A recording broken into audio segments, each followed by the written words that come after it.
It is very likely that while browsing the internet, you have come across a photo or video of this accident. At first glance, it looks like an overwhelmingly disastrous accident.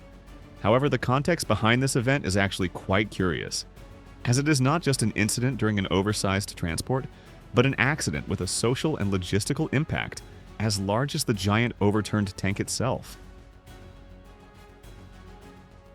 Everything started normally on the morning of February 23, 2020. The logistics operation for that day involved transporting a pair of enormous carbon dioxide tanks, each 35 meters long, 6.5 meters in diameter, and weighing over 200 tons. They departed from the facilities of the metallurgical company HAULAGE in Haselünne, Germany, with a planned route of 60 kilometers, quite long for most transports of this type. This route aimed to reach a distribution center for goods located at the port of Dorpen, since their final destination was the Linde company facilities, located in the Nordic country of Denmark. The company in charge of this transport was the Dutch firm Wagenborg, recognized throughout Europe as one of the best logistics companies, mainly in matters related to maritime movements. This company was chosen for the job because they had a robust fleet, ideal for moving both convoys, which together totaled a weight of approximately 430 tons.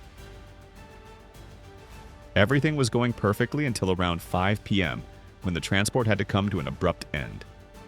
The reason was that approximately halfway along the route, one of the two tanks being transported tipped over into the ditch parallel to the road. Since this was the first convoy en route, the incident forced the second transporter to also stop, becoming immobilized because the road was completely blocked. One positive outcome from this situation was that there were no injuries in the accident, something the operations manager himself emphasized. Initially, it was not possible to clearly determine the causes of the accident, since the roads were soaked with rain that same day. At that moment, the only thing that was clear was that traffic to and from the town of Sogel would remain completely closed indefinitely until rescue operations could be carried out, with traffic being redirected directly through the town center. Interestingly, this logistics operation has a background dating back to May of the year before the accident. At that time, various preliminary logistics tasks had been carried out in preparation for this same transport, among which, although in a very negative way, the pruning of hundreds of trees that obstructed the path of these enormous tanks stood out. The controversy arose because the company hired to carry out this work irreparably damaged a large number of trees, which sparked the discontent of the residents of Sogel, who immediately began protesting until the logistics operation was canceled. The situation escalated to the point where those involved were forced to replant 300 trees in order to compensate for the damage to all those that were severely affected during the pruning.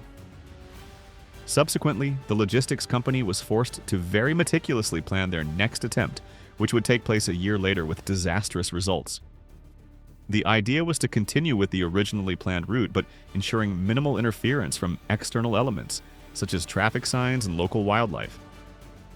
To achieve this, 3D scanning technology was used, which allowed for planning the pruning of trees in a minimally invasive manner. Immediately after the rollover, the three main parties involved in the incident held meetings to address the new logistical and safety challenge caused by the accident. This group was made up of representatives from the Simsland region and the Sogel district, investigative police, and the logistics company responsible for the transport. Together, they discussed priority issues such as the need for heavy lifting equipment to recover the giant tank, a team of specialists capable of analyzing the condition of the tank to continue the journey, as well as finding an immediate location to safeguard the second tank while maneuvers were carried out. Regarding the rescue operations, 4 heavy-duty cranes were used, which participated directly in lifting the 200-ton tank. However, as soon as the first cranes arrived, a major issue arose. The road at the accident site was too narrow to place all the cranes safely. This made it necessary to prepare the terrain of the adjacent plots to support the cranes properly, something that took time as full consent from the property owners was required. Once everything was ready, the lifting operations did not begin until March 6th, as the heavy equipment and all personnel arrived gradually at the site. Specifically, 2 130-ton cranes were installed on the plots adjacent to the accident, along with two ultra-heavy cranes, one of 500 tons and another of 700 tons, installed directly on the road. It's worth noting that during this process, the enormous carbon dioxide tank had to be placed on special support structures designed to keep the structure elevated so a specialized audit team could analyze any potential issues or consequences caused by the accident. These special support devices were engineered to evenly distribute the weight, approximately 200 tons, while also providing enough clearance for experts to verify essential aspects like the condition of the welds. Fortunately, after the pertinent inspections were carried out, it was determined that the tank did not present any significant damage or faults. This allowed the journey toward the port to resume on March 8th, thereby reactivating the traffic flow on this road. An important point to highlight is that due to the damage to the trailer, it was necessary to use the equipment originally intended for the second convoy. The reason for this was that it was not possible to obtain another trailer or equipment with similar capabilities within the Dutch company's fleet. One of the direct consequences of this was that the second carbon dioxide tank could not be transported immediately. Instead, it was moved 20 days after the lifting of the first tank on March 29th. It remained stored a few hundred meters away until it was finally possible to redeploy the necessary equipment to complete the transport. The final conclusion of the investigations classified the accident as human error, since no technical failures or terrain issues were found that pointed to any external factors involved in the rollover beyond the operator's intervention.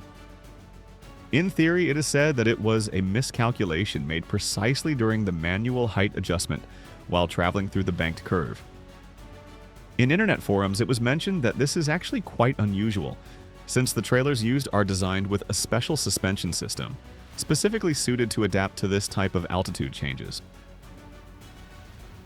Although it is not known for certain whether one side was raised or the other side got stuck to the ground, the reality is that this accident could have had more serious consequences, beyond the major logistical problem it became. Unofficially, it was said that the trailer operator, who very likely made a reverse calculation regarding the curve's banking, was deeply affected by what happened and needed professional help. Despite the evident responsibility, the company chose to be kind to its worker and decided not to fire him, since at the end of the day the problem was resolved without greater inconvenience.